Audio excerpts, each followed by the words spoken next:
You're listening to the Journey podcast. Are you ready to take control of your happiness and mental health journey? Today's episode explores the art of course correcting to align with your true well-being and create a path towards optimal happiness. Hi, I'm Petra Brunbauer, and with decades of experience with sadness, pain, anxiety, and stress, I finally figured out how to leave all that behind. And this podcast shows you how to break free permanently so you can reclaim your sanity and find the self-esteem and energy to go after the life you desire. With real talk about mental health, holistic healing, and the tough journey of coming out the other end. This is the Journey Podcast.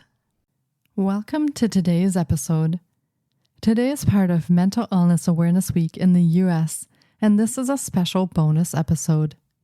In this episode, we explore the concept of proactively adjusting life's trajectory to achieve optimal happiness and mental well-being.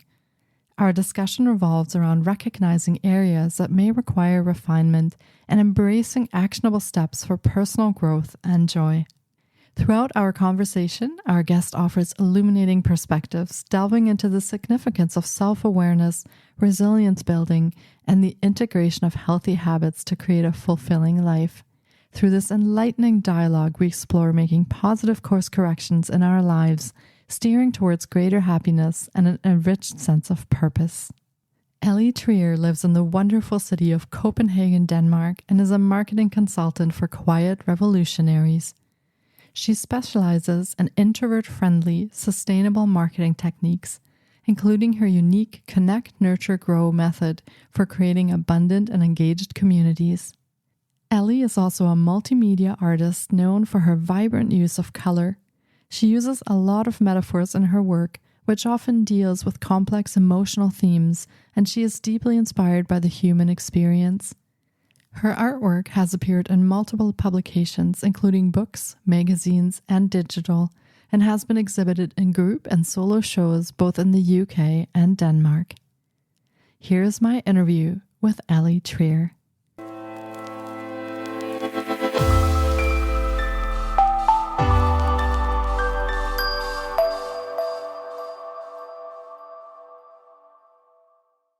Hi, Eli. It's so great to have you on the podcast today. I've been looking forward to getting to chat with you because course correcting for optimal happiness and mental health is such an amazing topic for holistic healing.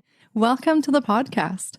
Thank you so much for having me. I've been looking forward to this too. Yeah, it's my pleasure. And for starters, do you want to tell us a little bit about yourself and your story? Of course, we could be here all day, but I'll try and be brief and keep it to the most relevant points. I was just telling you before we started recording, I am in a very interesting place in my life at the moment. I have been working as a business and marketing consultant for introverted, sensitive, neurodivergent, all sorts of kind of people who feel at odds with the online marketing world. I call them the Quiet Revolutionaries. And I've been helping them with connection and communication and general kind of business and marketing stuff. But in my kind of heart of hearts, I have always been an artist.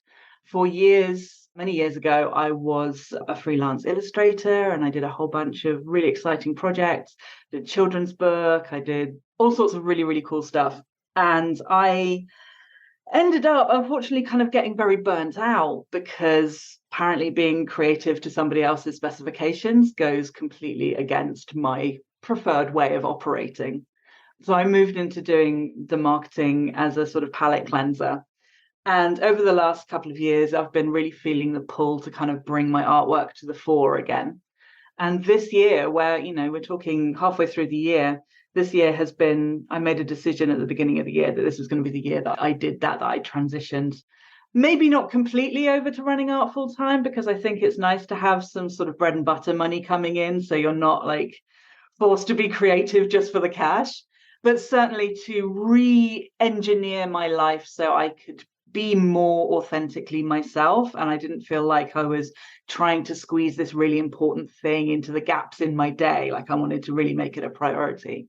And that's kind of why, this topic is so important to me, because that's a process that I have been through many, many times over the course of my life and my career, of just realizing like, oh, this bit isn't quite working for me, or this bit could be better, or this bit is causing me stress, or I'm burning out too often, or having that sort of awareness to course correct, to say like, actually, okay, if this is not working, I don't have to do it. Like, how can I reimagine my life so I don't have to carry on doing, X, Y, Z?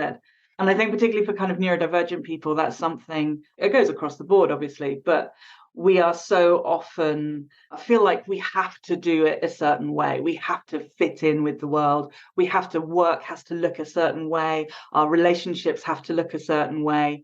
So I'm really keen to kind of share my sort of experience and encourage people to, like, if stuff's not working, you can break it. You can do something completely different instead.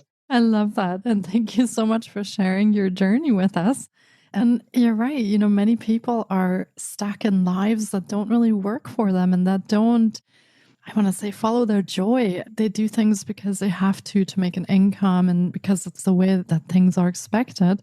And so you mentioned a really, really important point of you are allowed to break those things and do something different. So yeah, I love that.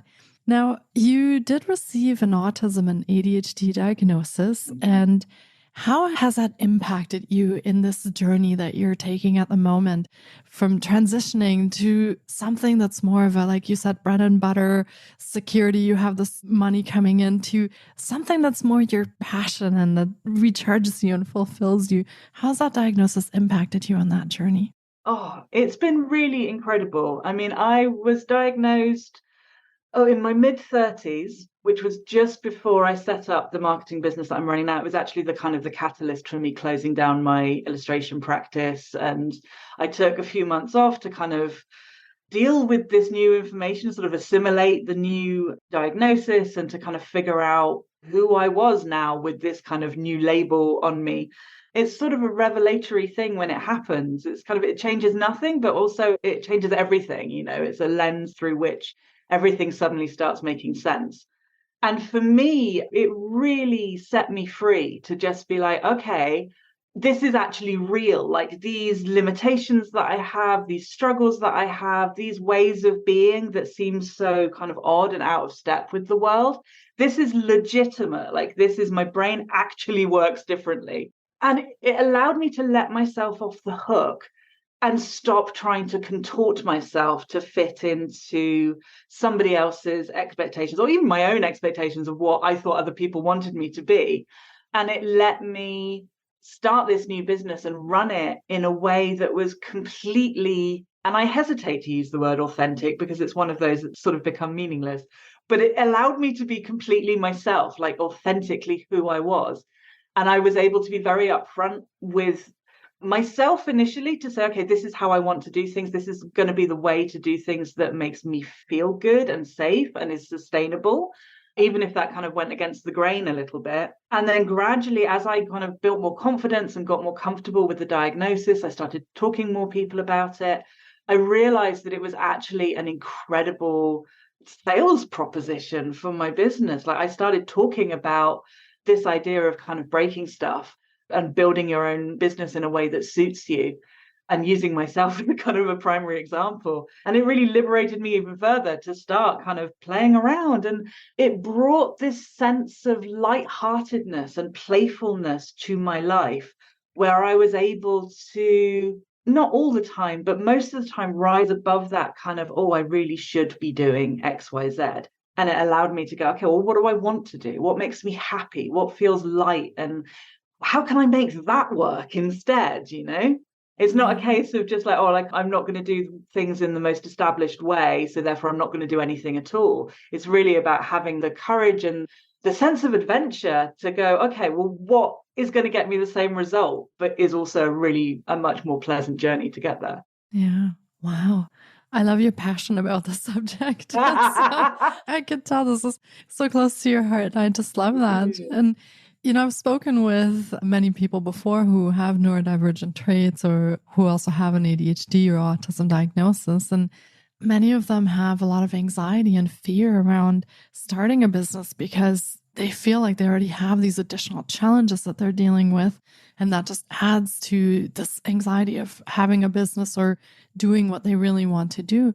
Do you have any advice or anything that you can share for people who are maybe in that place and they're wanting to do something different, but they're a little bit scared of taking that step? Well, to be completely honest, it's not for everybody. It's not for the faint-hearted. It will bring up all of your issues, all of the stuff that you thought you had successfully kind of brushed under the rug and hidden away. It brings it right up to the forefront, like any kind of money issues you have, people-pleasing tendencies, any kind of anxiety disorders, or any kind of rejection sensitivity, anything like that. You're forced to deal with it. It really is a sort of trial by fire. And it is not the easiest path. Like, you don't have the luxury of just kind of coasting through your day and collecting your paycheck, no matter what, every month. But for me, it was the thing that allowed me to live on my own terms. I've been self-employed for the majority of my adult life. I've had a few kind of forays into workplaces, but most of the time I have been self-employed. And the reason for that, for me, is that I can then have complete control over my environment, over my schedule, over what's on my to-do list, over whether or not I am capable of doing, any task or activity on any given day. And I have nobody to answer to but myself. And that, for me, was sort of more important than financial security. I am incredibly fortunate that I have people around me that I could fall back on if necessary. I have family around me. I have really good friends around me. I have a really amazing support network. I don't want to negate the privilege that's inherent in that. Like, I am safe, I am supported. But having that kind of the freedom to maneuver in a way that was safe and sustainable for me and meant that my needs were getting met has meant that I can function at a much higher level than if I was going to a job and, sitting in an office under fluorescent lights and having to be at a certain place at a certain time every day, no matter how I was feeling, and all of the stuff that you have to deal with when you have a job that sort of eats away at your energy, at your bandwidth, and means that, it is tough. So there are sacrifices that you have to make, and it's not an easy road. And I think if you're prepared for that and you want to do it anyway, then that tenacity is the thing that will see you through. I mentioned before, having this kind of sense of adventure and this sense of playfulness and this, the excitement of the experiment, and like, oh, what happens if I do this? Like, what happens if I just take this tiny baby step in the direction of what I want? And then seeing kind of what momentum and magic comes from that. Yeah, I love this very realistic look at that. And thank you for being honest about what that takes and what your experiences are, so that listeners can really get a sense of, if they take some steps into that direction, how they can best help themselves and support themselves in that journey. So yeah, thank you for that. Now, you also have some rituals and some routines to help you kind of reduce the stress of this adventure. And as you put it, keep on top of your neurodivergence. So do you want to share maybe some of those rituals and routines that you have with our listeners, so they can get a sense of how they could take those first few steps and structure their routine maybe throughout the day? Absolutely. Absolutely. I think certainly there are some things that have really, really helped. And most of the time, I find what it boils down to is having self-compassion and self-trust. Like, the thing that I struggle with a lot is sort of executive functioning. So just like the basic building blocks of a day, like getting up and finding clothes and wearing clothes and, keeping myself clean and fed and well rested and all of those kinds of things. And that's kind of before I even get to my to-do list for work. So I have found that the most kind of valuable thing is to have sort of elastic-sided containers for the things that kind of need to happen. So, for example, my morning routine, an ideal day has a list of sort of 10 to 12 things that I would like to have done, having a shower, having a healthy breakfast, going outside for a little bit, maybe going for a walk, all of these things. But I am happy if I get up at the same time every day and I manage to have my breakfast. Those are the two things that are non-negotiable. And the container of my morning routine has this kind of expanding and contracting organicness to it, which means that I don't have to beat myself up if I don't manage to hit all those things. Like, I know that that container will still be there for me tomorrow. And as long as I wake up at the right time, it will still support me. And I do the same with my to-do list at work. I don't have kind of the productivity hacks like time blocking or having your 3 most important things every day. They never worked for me. But what does work for me is having a very loose list of the things that need to happen this week. It would be nice if they happened this week.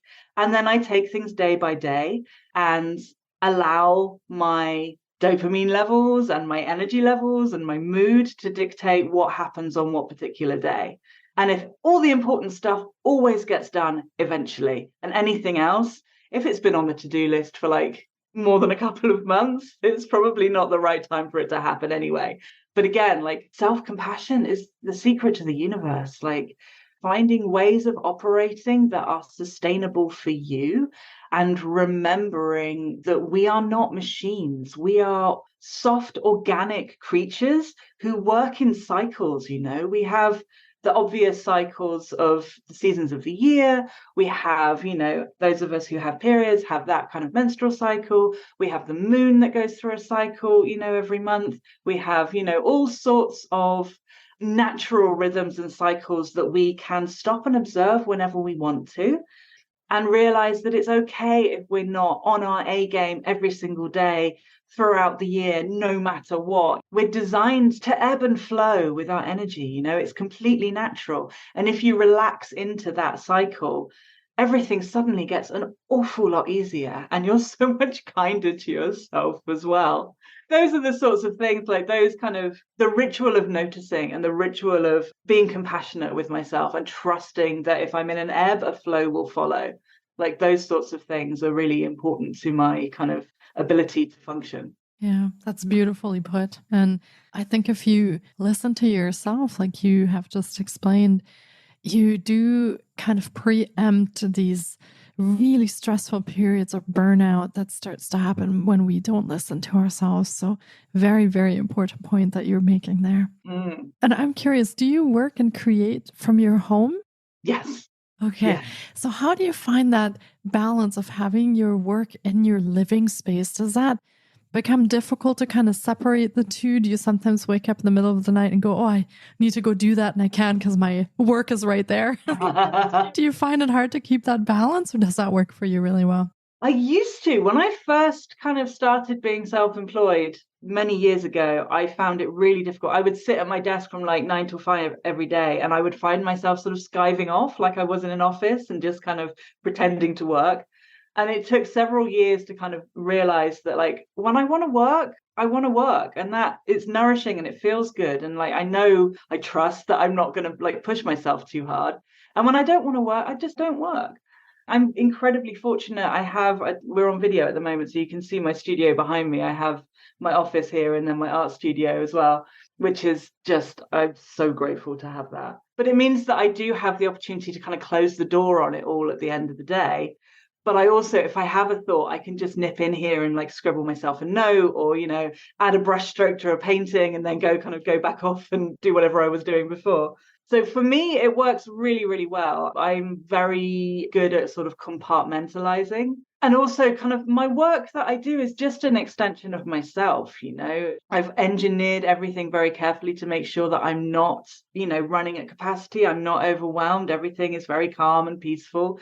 So if I'm excited about something, I'm able to just kind of lean in and trust that I won't end up in a burnt out mess again. Yeah, I know that certainly during COVID, some people found that kind of lack of boundary between work and living very, very hard to deal with. So I'm glad that that works for you and that you have found a way to, like you said, make that an extension of yourself. And maybe that's part of the secret. If people really are wanting to choose a different path, to choose what really aligns with them and what is an extension, and then do that, because that will work much better and will keep you out of that burnout zone. Yeah, absolutely. And practice, it's all about I operate under what I call company policy. So my business has rules that I don't break.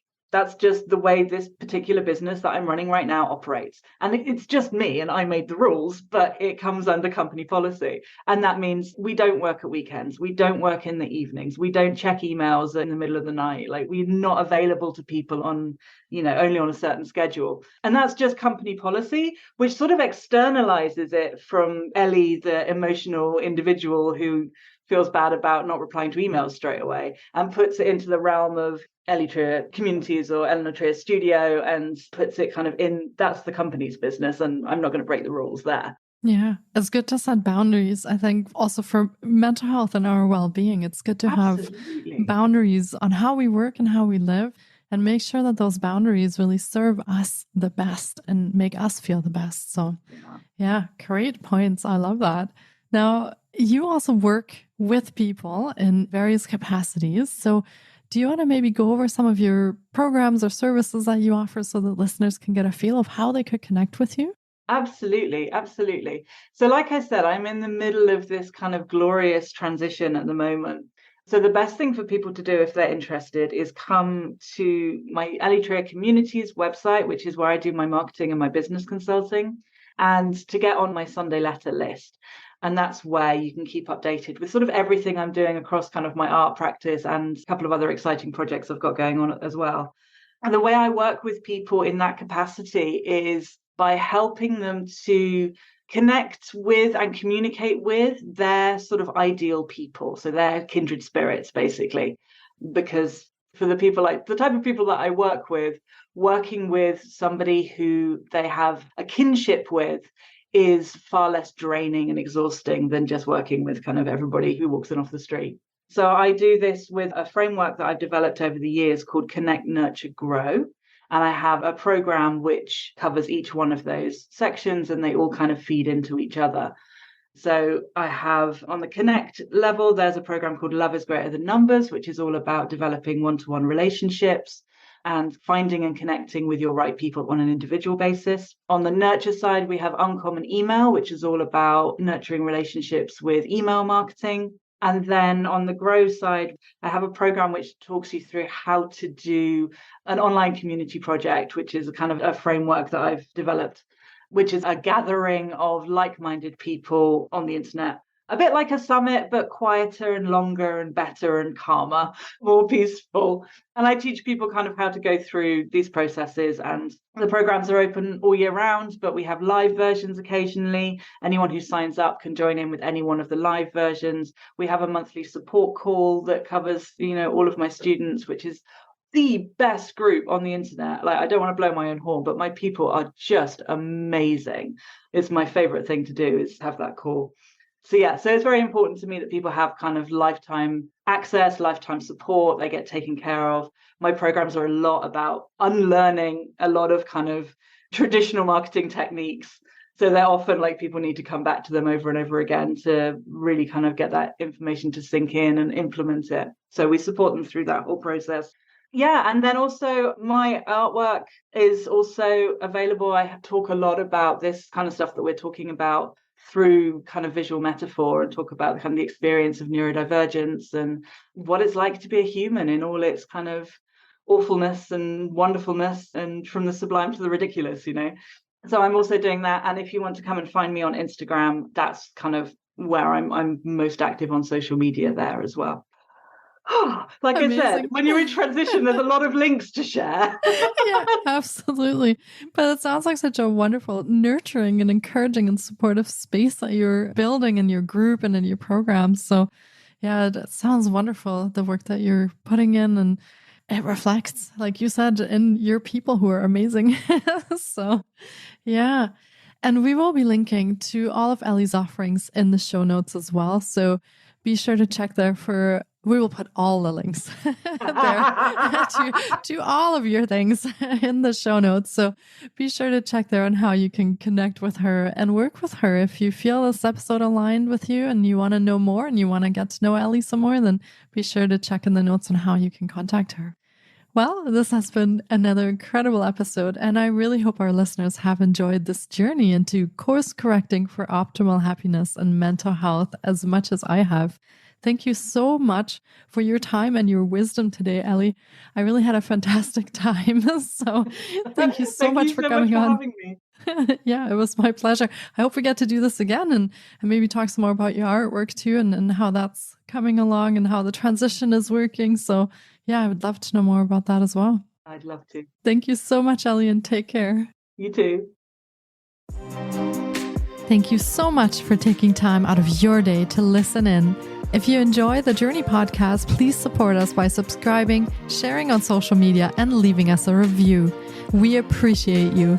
And you can find more of The Journey on Facebook, Instagram, TikTok, and our website, thejourney.com.